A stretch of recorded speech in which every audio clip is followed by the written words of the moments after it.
Strong winds on Tampa Bay here, April 8th, 2026, with low pressure off the east coast of Florida, producing tropical storm force wind gusts for the past 2 days in St. Petersburg, Tampa Bay.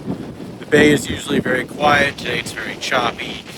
It seems our summer has come early. We've had sea breeze storms and low pressures behaving like our summer lows and tropical cyclones since February. Really, it's been very impressive to see this so early in the year.